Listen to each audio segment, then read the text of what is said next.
여호수아 18장 1절에서 7절까지 말씀 함께 읽고 은혜를 나누겠습니다. 이스라엘 자손의 온 회중이 실로에 모여서 거기에 회막을 세웠으며 그 땅은 그들 앞에서 돌아와 정복되었더라. 그러나 이스라엘 자손 중에 그 기업의 분배를 받지 못한 자가 아직도 7지파라. 여호수아가 이스라엘 자손에게 이르되 너희가 너희 조상의 하나님 여호와께서 너희에게 주신 땅을 점령하러 가기를 어느 때까지 지체하겠느냐. 너희는 각 지파에 3사람씩 선정하라. 내가 그들을 보내리니 그들은 일어나서 그 땅에 두루 다니며 그들의 기업에 따라 그 땅을 그려가지고 내게로 돌아올 것이라. 그들이 그 땅을 7부분으로 나누되 유다는 남쪽 자기 지역에 있고 요셉의 족속은 북쪽에 있는 그들의 지역에 있으니 그 땅을 7부분으로 그려서 이곳 내게로 가져오라. 그러면 내가 여기서 너희를 위하여 우리 하나님 여호와 앞에서 제비를 뽑으리라. 레위 사람은 너희 중에 분깃이 없나니 여호와의 제사장 직분이 그들의 기업이 됨이며 갓과 르벤과 므낫세 반지파는 유단 저편 동쪽에서 이미 기업을 받았나니 이는 여호와의 종 모세가 그들에게 준 것이니라 하더라. 아멘. 네, 내일이 이제 제 수요일이고요. 오늘은 바로 그 전날입니다. 이제 곧 사순절이 시작이 됩니다. 사순절과 함께 오늘도 저희들 계속해서 여호수아 말씀 함께 보시면서 은혜를 나누겠습니다. 이스라엘은 약속하신 땅의 모든 왕들을 굴복시켰습니다. 이제 그 땅에 더 이상 예전의 이방 왕들, 그 땅을 다스렸던 왕들은 더 이상 없습니다. 그리고 그들이 통치하던 모든 군대와 조직들도 이제는 더 이상 제대로 된 기능을 하지 못합니다. 공식적으로 보자면, 여전히 남아있기는 하지만 공식적으로 보자면 전쟁은 끝이 났습니다. 그리고 그 땅은 이스라엘 앞에서 정복되었습니다. 오늘도 말씀에서 보시면 정복되었다, 그렇게 말씀해주고 있습니다. 18장 1절을 한번 잠깐 보시면요. 이스라엘 자손의 온 회중이 실로에 모여서 거기에 회막을 세웠으며, 원래는 길갈에 있었잖아요. 요단을 바로 건너자마자 그 땅에 길갈이 있었고 거기에 정복 전쟁을 위해서 회막을 세웠었습니다. 이제 그곳에 있던 회막을 좀 더 안쪽, 좀 더 내지로 실로라는 곳에 세웠다는 것은 정복 전쟁을 끝냈다는 얘기죠. 길갈은 정복 전쟁을 위해서 초기에 세운 거고, 그리고 그것을 실로로 다시 옮기게 되었다. 그 말을 이제 1절에서 해주고 있습니다. 그러면서 이렇게 선언을 하는 거죠. 그 땅은 그들 앞에서 돌아와 정복되었다. 그 땅이 이제 이미 정복이 되었다. 그렇게 공식적으로 선언을 해주고 있습니다. 그러나 여전히 이스라엘 12지파 가운데 7지파가 땅을 분배받지 못했습니다. 2지파 반은 요단을 건너기 전에 이미 요단 동편에서 땅을 받았고, 그리고 요단을 건너온 후에 제일 먼저 유다와 요셉 지파가 땅을 받았습니다. 분배받았습니다. 그들이 먼저 올라가서 땅을 차지했죠. 아무래도 가장 용맹스러운 지파였었습니다. 그러나 여전히 7지파가 땅을 분배받지 못하고 있었습니다. 정복전쟁은 이미 다 끝났어요. 공식적으로 다 전쟁도, 그 왕들도 다 굴복을 했습니다. 그런데 왜 땅을 분배를 못 받냐? 전쟁에서 승리했는데, 그리고 그 땅을 다스리던 모든 왕들과 군대와 조직들이 기능을 더 이상 못하는데 왜 땅을 분배받지 못하고 있냐? 그들이 도대체 뭘 하고 있냐? 우리도 이제 할 때가 됐는데 안 하는 거예요. 할 때가 됐는데 뭔가 할 수 있는데 안 하고 있다. 주춤거리고 있다. 그 이유가 뭐냐? 하나님께서는 그런 분들에 대해서 계획과 관련해서 말씀을 해 주십니다. 그래서 여전히 이스라엘 12지파 가운데 7지파가 땅을 분배받지 못한 상황을 말씀해 주고 있습니다. 그 말은 이스라엘이 승리를 거뒀음에도 지금 주춤하고 있다는 것인데 도대체 그 이유가 뭐냐? 그저 단기간의 목적이나 짧은 한순간의 성취에 만족하고 있다는 거죠. 그러니까 긴 안목으로 나의 목적을 세우지 못하는 거예요. 그날 하루하루를 살아가는 목적과 목표도 중요합니다. 그러나 나의 방향성을 정하는 것이 굉장히 중요하죠. 내가 어떤 방향으로 나의 인생을 살아가겠다. 물론 그것이 없어도 살아가는 많은 사람들이 있습니다. 그러나 방향이 없는 거죠. 오늘은 이 방향, 내일은 저 방향이 되는 겁니다.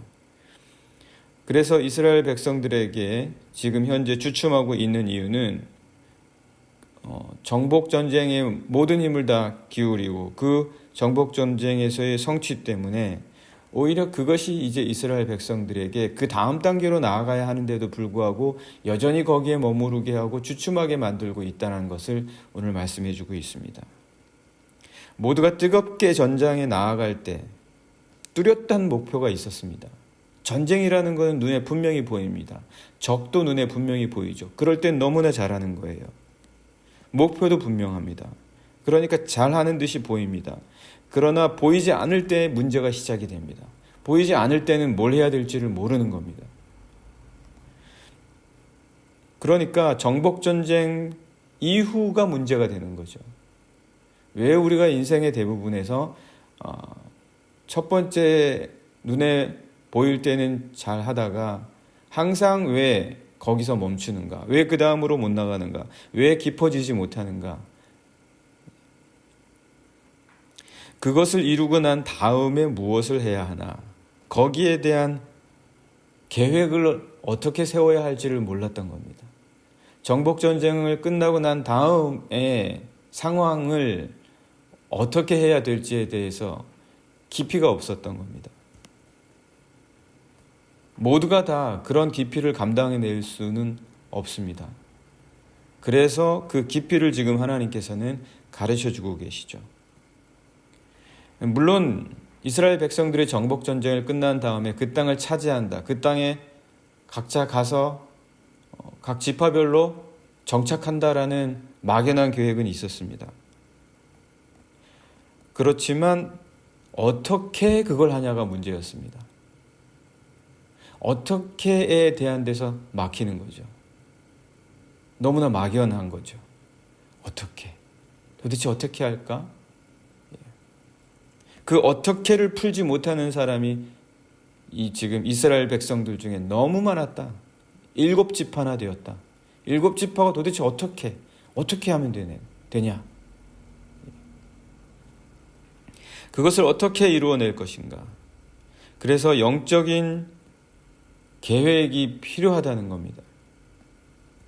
영적인 계획이라는 것이 도대체 뭐냐? 꿈꾸는 건가? 밤에 잠자다가 헛개비를 보는 건가? 그런 것이 아닙니다. 영적인 계획이라는 것은 어떻게에 대한 답입니다. 보이지 않고 머릿속에만 머물던 것들, 그리고 나에게 믿음으로 주신 것들을 어떻게 구체적으로 실천으로 이끌어내냐, 어떻게 할 것이냐, 그 실천으로 이끌어내게 해주는 것이 영적인 계획입니다. 뿐만 아니라 한 번으로 소진되고 사라지지 않도록 끝까지 달려갈 수 있는 힘을 공급해 주는 것이, 그리고 그러한 이유와 분명한 근거와 동기를 부여하는 것이 영적인 계획이다. 그것이 다 하나님으로부터 나온다.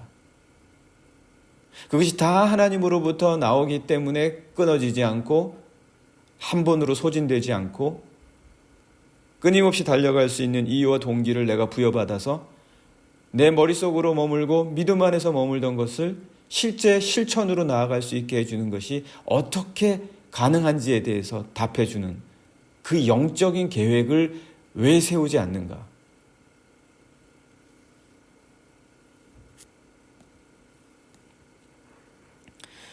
약속의 땅에서 정복 전쟁을 끝낸 뒤에 12지파 가운데 5지파는 자신들의 땅을 찾아갔습니다. 어떻게에 대한 문제를 해결한 거죠.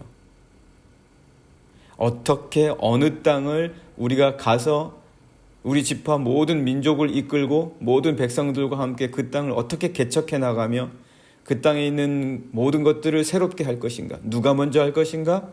그리고 어떻게 이들을 설득할 것인가? 어떻게 격려할 것인가? 이 모든 문제를 어떻게 알겠습니까? 영적인 계획과 설계를 꾸며라. 하지만 여전히 절반이 넘는 7지파는 땅을 분배받지 못한 채 그저 실로의 하나님의 장막에 모두 모여서 지체하고 있었습니다. 그래서 무엇을 해야 할지 모른 채 엄두 내지 못하고 그곳에 머무르고 있자 여호수아가 그들에게 묻습니다. 너희가 도대체 왜 지체하고 있는 거냐? 너희가 도대체 왜 지체하고 있는 거냐? 예, 말씀 한번 보시겠습니다. 18장 3절 말씀입니다. 18장 3절 말씀. 여호수아가 이스라엘 자손에게 이르되 너희가 너희 조상의 하나님 여호와께서 너희에게 주신 땅을 점령하러 가기를 어느 때까지 지체하겠느냐? 이게 3절 말씀입니다. 어느 때까지 지체하고 있겠느냐? 그러면서 이제 여호수아가 구체적으로 답을 줍니다. 어떻게 할 것인지에 대한 계획을 세워줍니다. 그래서 이렇게 말해 주는데요. 각 지파에서 3명씩 뽑아서 그 땅을 두루 다니게 하여 자신들에게 맞는 땅에 대해 그림을 그려오라고 합니다. 그리고 나서 하나님 앞에서 그것을 갖고 제비를 뽑아서 그 땅을 나누도록 하겠다라고 말을 합니다. 여호수아는 지금 계획을 세우고 있는 거죠. 다 땅을 찾으러 5지파는 갔는데 7지파가 가지도 않은 채 실로에서 머물러 있기만 하자 그가 구체적인 계획을 이제 그들을 위하여 세워줍니다. 그 구체적인 계획이 뭐냐? 3명씩 각 지파에서 사람들을 뽑아서 그들이 가야 할 땅으로 가고 그리고 그곳에서 자신들이 받을 땅에 대해서 그림을 그려오고 그것을 토대로 하나님 앞에서 제비를 뽑겠다라는 계획입니다. 그래서 한번 말씀을 보시면 4절부터입니다. 18장 4절부터 보시면 너희는 각 지파에 3사람씩 선정하라. 내가 그들을 보내리니 그들은 일어나서 그 땅에 두루 다니며 그들의 기업에 따라 그 땅을 그려가지고 내게로 돌아올 것이라. 그들이 그 땅을 7부분으로 나누되 유다는 남쪽 자기 지역에 있고 요셉의 족속은 북쪽에 있는 그들의 지역에 이미 있으니 그 땅을 7부분으로만 그려서 이곳 내게로 가져오라. 그러면 내가 여기서 너희를 위하여 우리 하나님 여호와 앞에서 제비를 뽑겠다. 그렇게 말해주고 있습니다. 실로에서 안 가고 머물고 있으니까 여호수아가 어떻게 할 건지에 대해서 말해주고 있는 거죠. 너희는 이렇게 해라. 너희는 이렇게 해라. 실천으로 이끌어줄, 생각으로만 머물지 않고 행동으로 할 수 있게 어떻게 할 것인지에 대해서 말해주고 있으며 한 번의 소동으로 끝나지 않고 한 번의 구호로 끝나지 않고 체계적이며 구체적인 영적 계획을 제시하고 있는 겁니다. 계획을 바꿔야 됩니다. 단순하게 눈에 보일 때는 이렇게 하겠다라는 계획에서부터 우리가 좀 더 깊게 하나님께서 나에게 보이지 않는 것들까지도 감당하게 하시는 삶의 계획을 구체적으로 내 머릿속에서 머물기만 했던 나의 믿음에 대하여 어떻게 실제적으로 살아갈 수 있는지에 대한 영적인 계획을 세우고 그것으로 바꿔라. 이게 그림을 그려오라는 겁니다. 그림을 그려오라. 그림을 그려오라는 말은 히브리어로 카타브라는 말입니다. 이 카타브는 사실 그림을 그린다라는 것보다는 말로 기술하고 묘사해 오라라는 뜻입니다. 그러니까 그저 단순히 땅을 그려봤자 선 하나면 땅을 그려오지 않겠습니까? 그 당시 지도를 그려왔겠습니까? 그 땅이 어떤 땅인지, 우리가 가면 어떻게 그 땅을 차지할 것인지, 그 땅이 우리 땅과 왜 적합한지, 그리고 어떻게 우리가 그곳에 이주할 것인지에 대한 구체적인 것들을 그려오라는 겁니다. 자세하게 서술하고 기술해 오라는 겁니다. 묘사하라는 겁니다. 계획을 세우라는 겁니다. 영적이고 구체적이고 실천적인 계획을 세워라. 그렇게 계획을 바꿔라. 실로에만 앉아있지 말고 너희의 구체적인 계획을 세워라. 이렇게 카타브해라. 영적인 계획으로 바꿔라. 3명씩 보내라. 그리고 그것을 가지고 하나님 앞에 돌아오게 하라. 바로 이 말씀을 전해주고 있습니다. 계획, 바울조차도 이 계획에 대해서 이야기한 적이 있습니다. 바울이 에베소서 1장 11절에서 이렇게 얘기했습니다. 하나님께서 우리 그리스도인들을 자신의 기업으로 삼을 때 이렇게 하신다는 이야기죠. 하나님 역시 계획하신다는 겁니다. 하나님 역시 계획하신다. 모든 일을 그의 뜻의 결정대로 일하시는 이의 계획을 따라 우리가 예정을 입어 그 안에서 기업이 되느니라. 하나님께서도 그렇게 하신다. 하나님께서도 우리 그리스도인 한 사람 한 사람들에 대한 영적인 계획이 있으시다는 거예요. 영적인 계획이 있으시다는 것은 우리 인간에 대해서, 우리 사랑하시는 그리스도인들에 대해서 한 번에 감동만 주시는 게 아니라는 거죠. 머릿속으로 믿음이 뭔지에 대해서 생각만 하게 내버려 두시지 않는다는 겁니다. 우리 그리스도인들을 너무나 사랑하시기 때문에 영원히 전부터 영적인 계획을 가지셔서 그 그리스도인들이 행동하고 실천하고 믿음을 구체적으로 이루어갈 수 있는 자들로, 그래서 그를 하나님의 기업으로 만드실 수 있도록 하나님은 이미 예전부터 예정해 놓으셨다는 말씀입니다. 우리의 계획은 어떻습니까? 여호수아는 그들에게 자신들의 기업이 될 땅에 대해서 그림을 그려와라. 그림을 그려와라. 영적인 계획으로 바꿔라. 하지만 그것으로 끝이 아니었습니다. 그것을 바탕으로 하나님 앞에서 제비를 뽑겠다고 합니다. 지파의 대표들이 세워온 계획으로만이 아니라 하나님 앞에서 그것이 합당한지를 확인하자는 겁니다. 영적인 계획으로 더 깊이 나아가는 겁니다. 계획은 계획 자체만으로도 우리에게 큰 힘이 될 수 있고 은혜가 될 수 있습니다. 계획을 세우면서 우리는 하나님의 뜻을 묻게 되고 우리의 계획대로 막 나가지 않고 하나님의 예정하심을 따져볼 수 있기 때문입니다. 그리고 하나님께 맡기는 놀라운 비밀을 우리가 계획을 세워서 그것을 실천해 나가다 보면 체험하게 됩니다. 오늘 하나님께서 이 여호수아에게 주신 지혜를 통하여 그림을 그려와라. 그리고 하나님 앞에서 제비를 뽑아라. 하나님의 뜻까지 묻는 이 단계까지, 이 깊이까지 나아가는 것, 영적인 계획으로 바꾸었습니다. 바로 이때부터 이스라엘 백성들은 가나안 땅으로 곳곳으로 흩어져서 그리고 각 지파에게 주신 땅을 분배받을 수가 있었습니다. 정복으로 끝나지 않았고 전쟁으로 끝나지 않았고 땅을 분배받는 하나님의 기업을 받은 자들이 되었습니다. 오늘 우리들의 삶은 어떻습니까? 우리들의 계획은 어떻습니까? 영적인 계획으로까지 이어나가실 수 있도록 오늘 이 시간 함께 같이 기도하면 좋겠습니다. 하나님, 나의 오늘 계획은 어떻습니까? 내 오늘 하루에서 내가 생각했던 바는 어떻습니까? 그림을 그리고 있습니까? 하나님 앞에서 제비 뽑고 있습니까? 영적인 계획으로 바꾸시라는 하나님의 말씀처럼 믿음으로 마음으로만 머무르지 않고 그것을 실천으로 이끌어 나갈 수 있는, 한 번으로 끝나지 않고 끊임없이 갈 수 있는 근원적인 힘을 받는 계획으로 세우고 있습니까? 하나님, 그러한 계획을 세우게 해 주십시오. 함께 같이 마음을 모아서 기도하시겠습니다.